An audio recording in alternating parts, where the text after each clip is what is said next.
Bagaimana sih dok proses alergi itu bisa terjadi dalam tubuh kita? Oke, baik. Sebenarnya bukan debunya ya, tapi ada tungau di debunya itu. Jadi tungau itu mengandung protein ya. Jadi tapi bukan abu jalanan, tapi debu di rumah terutama. Makanya namanya house dust mite ya. Jadi kalau kita bersih-bersih rak atau guci-guci karpet itu tuh rata-rata kan ada debunya.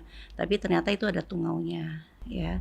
Jadi tungau terus mungkin beberapa makanan itu kan mengandung protein. Nah, protein itu dikenali oleh tubuh kita sebagai sesuatu yang asing ya. Jadi alergi itu biasanya pencetusnya dari luar Oke. ya.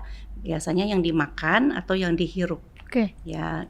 Selain tungau misalnya bulu kucing, Oke. sel kulit anjing gitu Oke. ya. Nah, begitu kena di tubuh kita, ada beberapa orang yang dia memang hipersensitif gitu ya. Artinya dia nggak tahan terhadap material-material tersebut, padahal hanya dalam jumlah sangat kecil. Nah, kenapa? Ternyata dari genetiknya sendiri itu ada perbedaan dibandingkan orang-orang lain gitu ya. Tapi selama ini kenapa nggak muncul? Kenapa pas udah belakangan, anaknya udah agak besar atau udah dewasa baru muncul? Karena tidak cukup faktor genetik aja. Jadi memang ada tadi pencetusnya tadi baru datang, tapi dia harus dalam jumlah yang cukup untuk terjadinya proses alergi itu. Jadi dia harus melewati ambang dulu. Oke. Nah, jadi misalnya sebenarnya kita alergi debu, tapi kita nggak pernah tuh beres-beres. Nah, suatu hari misalnya kita pindah rumah. Nah, kita beres terus selama 1 minggu.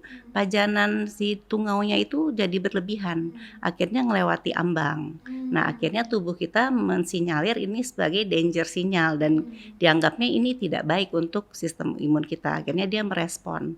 Nah, responnya dalam bentuk alergi. Nah, alerginya itu ada yang ke kulit, misalnya seperti biduran ya. Ada juga yang bersin-bersin, alergi debu, ada yang sampai asma ya. Jadi reaksinya tuh bisa bermacam-macam gitu.